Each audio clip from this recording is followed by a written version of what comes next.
تو بہرحال نبی پاک علیہ الصلوۃ والسلام سبحان اللہ صدقے کے فضائل کتنے. نبی پاک علیہ الصلوۃ والسلام فرماتے ہیں بے شک صدقہ کرنے والوں کو صدقہ قبر کی گرمی سے بچاتا ہے، اور بلا شبہ مسلمان قیامت کے دن اپنے صدقے کے سائے میں ہوگا. جب سایہ نہیں ہوگا، جب بہت گرمی ہوگی، جب بڑی تپش ہوگی، سوچو صدقہ کرنے والا کتنا خوش نصیب ہے. اور وہ اور خوش نصیب ہے جو روزانہ کچھ دنوں کے بعد جب موقع ملتا ہے دیتا ہی رہتا ہے. میرا سایہ بڑا ہو جائے، میں اس گرمی میں کہیں تپش میں مارا نہ جاؤں. اگر اس نیت سے صدقہ دو کہ مولا کریم قیامت کے دن کی گرمی سے بچا لیجیے، تو انشاءاللہ صدقہ دینے کا لطف بھی اور آئے گا. یا الہی گرمی محشر سے جب پڑھ کے بدن دامن محبوب کی ٹھنڈی ہوا کا ساتھ ہو. یا الہی جب زبانیں باہر آئے پیاس سے ساقی کوثر شہے جود و عطا کا ساتھ ہو. اے میرے بیچے اسلامی بھائیوں، صدقہ دینے میں بڑی جس کو کہنا خوشی دلی کے ساتھ آگے بڑھ بڑھ کر ان موقعوں سے فائدہ اٹھانا چاہیے. صدقہ عمر میں اضافے کا بھی باعث بنتا ہے. جی ہاں، بڑا کمال کا واقعہ ہے. حضرت عیسیٰ علیہ السلام کے زمانے میں ایک دھوبی تھا، لوگوں کے کپڑے آپس میں تبدیل کر دیتا تھا. تو لوگوں نے حضرت عیسیٰ علیہ السلام کو اس کے بارے میں بتایا کہ حضور یہ بندہ بڑا گڑبڑ بندہ ہے، سب کے کپڑے ملا دیتا ہے، تو آپ جو ہے اس بندے کے لیے کچھ کیجئے. آپ نے اللہ کی بارگاہ میں اس کی ہلاکت کی دعا کر دی. وہ بندہ دھوبی اپنے معمول سے گھر سے نکلا، اس کے پاس 3 روٹیاں تھیں. ایک سائل آیا تو اس نے ایک روٹی اسے دے دی. سائل نے دعا دی اللہ تعالیٰ تجھ سے آفات سماویہ یعنی آسمانی آفتیں سے تجھے بچا لے. دھوبی نے اس دعا سے بڑا متاثر ہوا، ایک اور روٹی دے دی. اس سائل نے دعا کی کہ اللہ تعالیٰ تجھے جملہ آفتوں سے محفوظ رکھے. اس نے تیسری روٹی بھی دے دی. تو دھوبی سے اس سائل نے دعا کی اللہ تعالیٰ تجھے توبہ کی بھی توفیق عطا فرمائے. اب ایک بڑا سانپ جو ہے اس کی گٹھڑی میں داخل ہو چکا تھا، کیونکہ اب اس کی ہلاکت کی دعا ہو گئی تھی. اس سانپ کی گویا قدرتی یہ ڈیوٹی لگائی گئی تھی کہ اس دھوبی کو کاٹنا ہے. جب دھوبی کپڑے لینے کے ارادے سے اس نے گٹھڑی کے اندر ہاتھ ڈالا تو فرشتے نے اس سانپ کو لوہے کی ایک لگام ڈال دی اور وہ دھوبی سلامتی کے ساتھ واپس آ گیا. دھوبی کو پتہ ہی نہیں چلا کیا ہوا ہے. لوگوں نے حضرت عیسیٰ علیہ السلام سے عرض کی کہ اے روح اللہ، دھوبی تو صحیح سلامت واپس آ گیا، آپ نے تو اس کی ہلاکت کی دعا کی تھی، آپ تو اللہ کے نبی ہیں. ذرا سنو. حضرت عیسیٰ علیہ السلام نے اس دھوبی کو بلایا، فرمایا بتاؤ تم نے کون سی بھلائی کی ہے؟ کہتا 3 روٹیاں تھیں، وہ تینوں اللہ کی راہ میں صدقہ کی، اور وہ مجھے فقیر جو تھا وہ ہاتھ اٹھا کر جھولیاں اٹھا کر دعائیں دیتا رہا. تو آپ علیہ السلام نے اس سانپ سے پوچھا کہ تم نے اسے قتل کیوں نہیں کیا؟ تو سانپ نے عرض کی اے اللہ کے نبی، اللہ عز و جل نے آپ کی دعا قبول فرما لی تھی اور مجھے اس کو ہلاک کرنے کے لیے بھیجا تھا. جب اس دھوبی نے سائل کو صدقہ دیا تو ایک فرشتے نے آ کر مجھے لوہے کی لگام ڈال دی. جب لوگوں نے یہ بات سنی، دھوبی نے یہ بات سنی، اسے بڑا تعجب ہوا کہ اتنا گناہگار، میں لوگوں کو اتنی تکلیف پہنچانے والا، صرف ایک نیکی کی اور مجھے آفت سے بچا لیا گیا. اس دھوبی نے توبہ کر لی کیونکہ اس سائل نے توبہ کی بھی دعا کی تھی. تو پتہ یہ چلا آفتوں سے بچنا چاہتے ہیں، مصیبتوں سے بچنا چاہتے ہیں. آج کل تو کرونا وائرس کا زمانہ ہے، بلاؤں کا زمانہ ہے. ارے اس میں تو زیادہ صدقہ دینا چاہیے، اپنے نام کا بھی، بچوں کے نام کا بھی، فیملی کے ہر فرد کے نام پر صدقہ نکالتے رہیں کہ یا اللہ صدقے کی برکت سے ان بلاؤں ان وباؤں سے بچانا. ارے وباؤں سے، بلاؤں سے، آنے والی مصیبتوں سے صدقہ کیسے بچاتا ہے کہ سنیے. ایک شخص سیدنا ابو ہریرہ رضی اللہ تعالیٰ عنہ کی بارگاہ میں حاضر ہوا، کہنے لگا حضور میرا بیٹا سمندری سفر پر گیا ہے، آپ اس کے لیے دعا فرمائیں. آپ رضی اللہ تعالیٰ عنہ نے فرمایا اس کی طرف سے صدقہ دو. سفر پر جایا کرو نا، صدقہ دے کے جایا کرو. بیٹا یا فیملی کا کوئی فرد سفر پر ہے، صدقہ دو کہ خیر سے واپس آ جائے. سیدنا ابو ہریرہ رضی اللہ تعالیٰ عنہ نے فرمایا سمندری سفر پر ہے اس کے لیے صدقہ دو. اس وقت سمندر میں موجیں اٹھ رہی تھیں. یہاں باپ اور حضرت ابو ہریرہ رضی اللہ تعالیٰ عنہ میں گفتگو ہو رہی ہے، عین اسی وقت ادھر سمندر میں موجیں اٹھ رہی تھیں، جہاز ڈوبنے کے قریب تھا. ادھر اس کے والد نے اللہ کی راہ میں صدقہ دیا اور وہاں کہنے والے کو کہتے ہوئے سنا گیا اے سواروں تمہارے لیے سلامتی ہے، بے شک اللہ تعالیٰ نے فدیہ قبول فرما لیا. بیٹا سفر سے واپس آیا، اپنے والد کو سارا واقعہ سنایا کہ جہاز موجوں میں تھا، قریب تھا کہ ڈوب جاتا، مگر پھر ایک ندا آئی کہ تمہارے لیے جو صدقہ دیا گیا ہے وہ قبول کر لیا گیا ہے. تو اے میرے میٹھے اسلامی بھائیوں، میں نے آپ کو احادیث بھی سنائی ہیں، آپ کو واقعات بھی سنا رہا ہوں کہ صدقہ بلاؤں کو ٹالتا ہے، صدقہ بیماریوں کو ٹالتا ہے. میں نبی پاک علیہ الصلوۃ والسلام کی زبانی ایک خوبصورت واقعہ آپ کو سناتا ہوں. پیارے آقا علیہ الصلوۃ والسلام نے ہی یہ واقعہ صحابہ کرام کو سنایا. واقعہ کیا ہے؟ میرے آقا فرماتے ایک عورت کے منہ میں لقمہ تھا، کھانا کھا رہی تھی، ہاتھ میں لقمہ اور منہ میں ڈال لیا. اتنے میں دروازے پر ایک سائل آیا. وہ عورت کیسی توکل والی، کیسی صدقہ دینے والی، کتنا اللہ کی راہ میں خرچ کرنے والی تھی کہ وہ لقمہ اس نے منہ سے روکا اور سائل کو دے دیا کہ یہ کھا لے، میں بھوکی ٹھیک ہوں، یہ بیچارہ غریب ہے. دے دیا اسے. چھوٹی سی بات تھی. ایک لقمہ کیا ہوتا ہے؟ کچھ لوگ یہی کہتے ہیں پیسے ہی تھوڑے ہیں جیب میں، 5 10 15 روپے 50 روپے 100 روپے کے صدقے سے کیا ہوگا، میں تو خود غریب ہوں. سنو، ایک ہی لقمہ تھا نا، دیگ نہیں تھی بریانی کی، ایک لقمہ تھا. اور یہ واقعہ سرور کائنات علیہ الصلوۃ والسلام اپنے صحابہ کو سنا رہے ہیں. فرمایا وہ لقمہ اس عورت نے روکا اور فقیر کو دے دیا. اب اس عورت کے کچھ عرصے بعد بچے کی ولادت ہوئی. بچہ تھوڑا سا بڑا ہوا، باہر ماں کے ساتھ چلنے لگا، گھومنے پھرنے لگا. تو باہر گیا تو ایک بھیڑیا آیا اور بھیڑیا آ کر اس کے بچے کو اس نے منہ سے پکڑا اور بھاگ گیا. ماں پیچھے بھاگ رہی، میرا بیٹا، میرا بچہ، اور بھیڑیا آگے بھاگ رہا ہے. اللہ اکبر.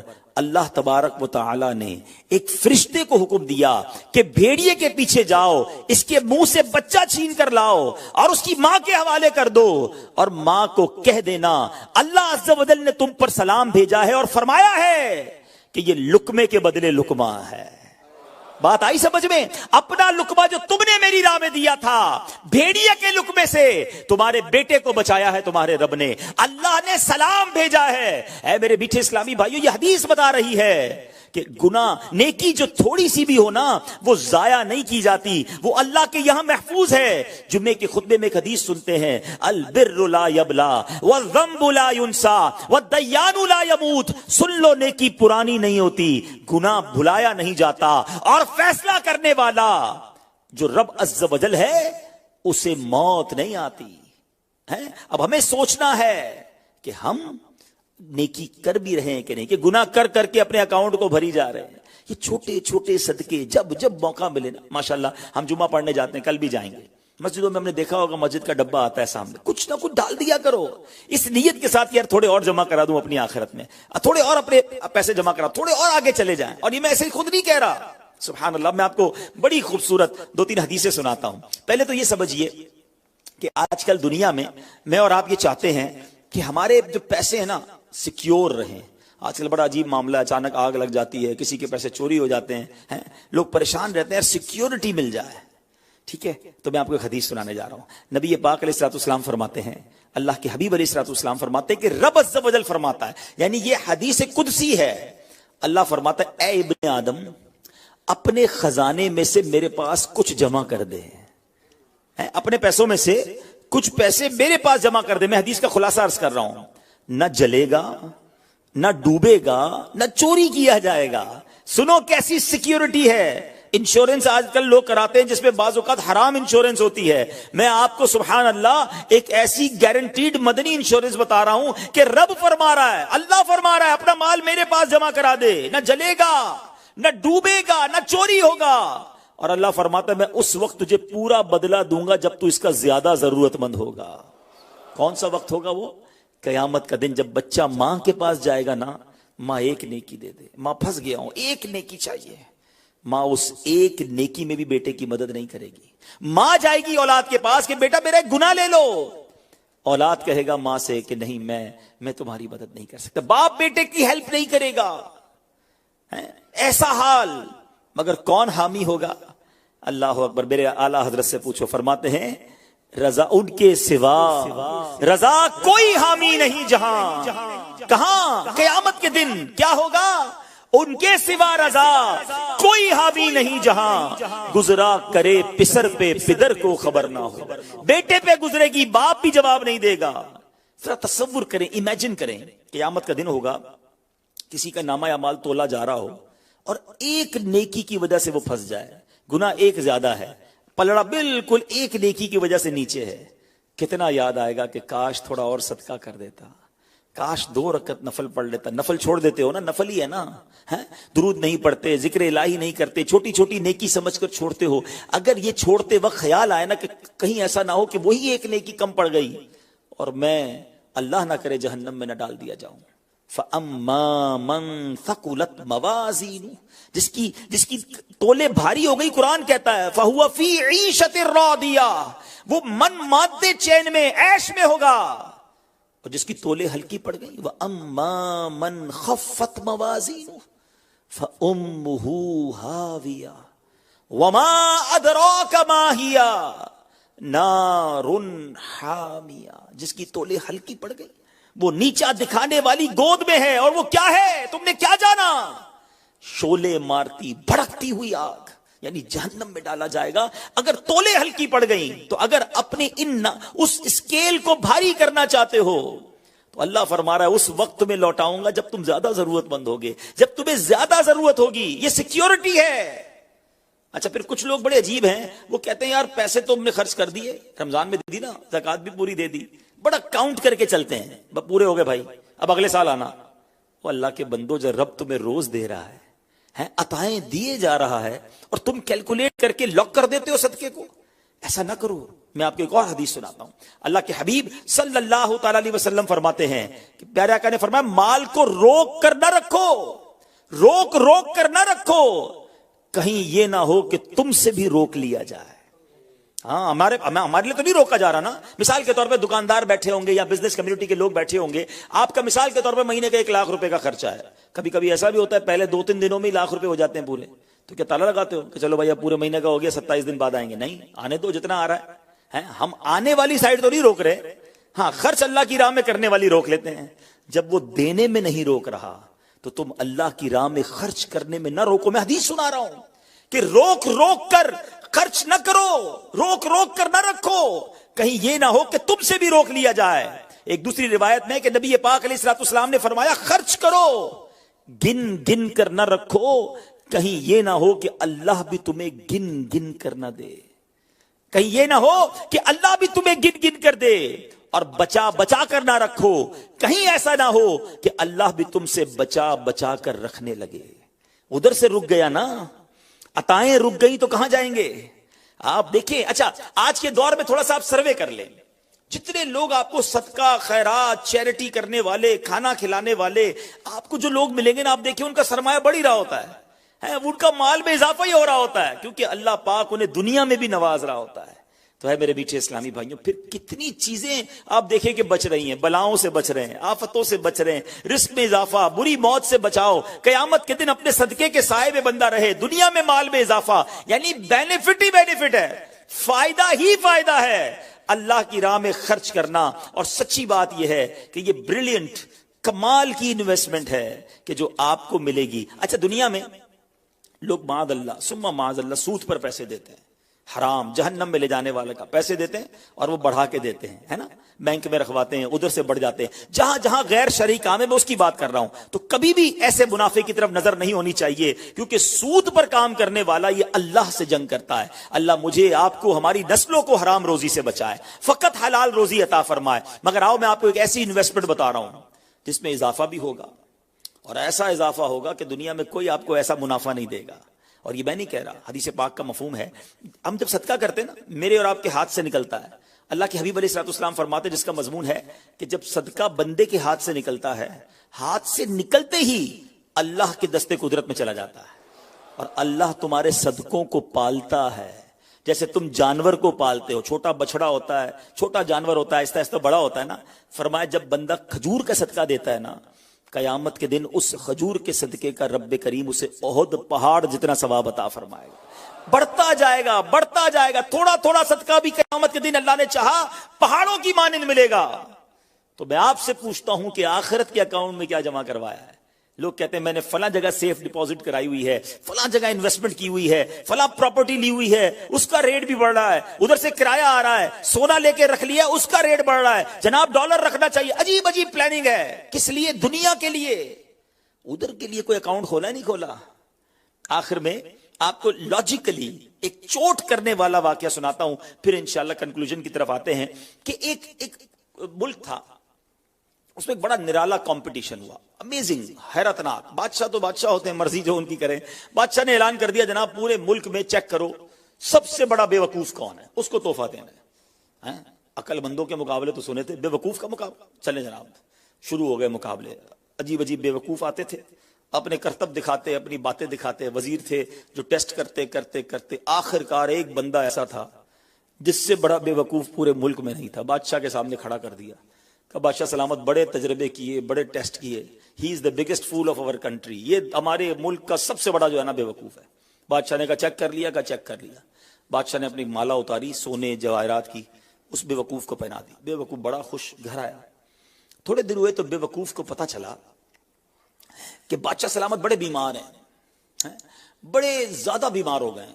کہتا اچھا میں بھی جاؤں گا دیکھنے. تھا تو بیوقوف نا، سمجھ تو پڑتی نہیں تھی. چلا گیا بادشاہ کے پاس. کہا بادشاہ سلامت کیا حال ہے آپ کے، سنائیے، سنا ہے بڑے بیمار ہو گئے ہیں. بادشاہ بہت زیادہ بیمار تھا، آخری لمحات تھے. کہتا ہے بس اب تو اس جہان کو چھوڑ کر جا رہا ہوں. اچھا، بیوقوف کہتا ہے بادشاہ کو اچھا آپ کہیں اور جا رہے ہیں؟ کہاں جا رہے ہیں؟ اس کو یہ بھی نہیں پتا تھا کہ مرنا بھی ہوتا ہے، بیوقوف جو تھا. تو بادشاہ کہتا ہے میں اس دنیا کو چھوڑ کے دوسری دنیا میں جا رہا ہوں. اچھا، تو بادشاہ سلامت یہ بتائیے کہ ادھر میں دیکھتا ہوں آپ کا بہت بڑا محل ہے، بیوٹیفل بیڈ رومز ہیں، شاندار مکان ہے، جدھر جا رہے ادھر مکان بنا لیا آپ نے؟ تو بادشاہ کہتا نہیں، ادھر تو میں نے جھونپڑی بھی نہیں بنائی ہے. اچھا بادشاہ سلامت میں دیکھتا ہوں آپ کے پاس بہت پیسے ہیں، بڑا مال ہے، آپ تو بانٹتے بھی سونا ہی ہیں، سونے کے جواہرات کے ڈھیر لگے ہوئے ہیں آپ کے پاس، جدھر جا رہے ادھر پیسے بھجوا دی نہیں بھجوائے؟ تو بادشاہ کہتا ہے میں نے تو وہاں پوٹی کوڑی بھی نہیں بھجوائی ہے. اچھا بادشاہ صاحب میں دیکھ رہا ہوں آپ کے آس پاس بڑے خادم خادمائیں، کنیز غلام ہیں، ہر طرف آپ کے خدمت گار ہیں، جدھر جا رہے ہیں ادھر کچھ غلام کنیز خادمہ بھجوائے نہیں بھجوائے؟ بادشاہ کہتا ہے ادھر تو کوئی خادم نہیں ہوگا. اس بیوقوف نے بڑی کمال کا کام کیا. اس نے وہ مالا اتاری اور بادشاہ کے گلے میں پہنا دی. کہا حضور پھر مجھ سے بڑے بیوقوف تو آپ ہوئے نا، آپ کو پتا ہے آپ کہیں اور جا رہے ہیں، آپ کو پتا ہے اس دنیا سے آپ کسی اور دنیا میں جا رہے ہیں، نہ گھر بنایا، نہ پیسے بھجوائے، نہ خادم بھجوائے، کرو گے کیا ادھر؟ بس تو یہ حکایت ہے، مگر سچ بتاؤ یہ کتنی بڑی چوٹ ہے. شاید جتنے لوگ مجھے یہاں سن رہے ہیں سب گھر میں ہی رہتے ہیں، جھوپڑی میں یا روڈ پہ کوئی نہیں سوتا ہوگا. دنیا میں جو مجھے سن رہے ہیں بہت سو کے پاس مکانات ہیں، مگر کیا جنت میں گھر بن گیا؟ ادھر سے تو جانا ہی ہے نا، تھوڑے ہی دن رہ گئے. جی ہاں تھوڑے ہی دن رہ گئے. ہمیں نہیں پتا کہ آج کا دن اور آج کی رات بھی زندہ رہیں گے کہ نہیں، لیکن جیسے ہی آنکھیں بند ہوئیں، جیسی سانسیں ختم ہوئیں، ادھر کیا ہے میرے پاس؟ ادھر تو گھر میرا نہیں، پرایا ترکا. کیا کہتے جیسے ہی میری اور آپ کی آنکھیں بند ہوں گی نا، حساب کتاب شروع ہو جائے گا. یہ بیٹے کو کتنا ملے گا، بیٹی کو کتنا ملے گا، بیوی کو کتنا، جناب رشتہ دار سارے حساب کتاب لے کے بیٹھ جائیں گے. میرا کچھ بھی نہیں بچنا. بلکہ کتابوں میں لکھا کہ جب انسان مرتا ہے نا، قبر میں جاتا ہے، تو گھر والے کہتے ہیں میت نے پیچھے کیا چھوڑا، فرشتے کہتے ہیں میت نے آگے کیا بھیجا ہے.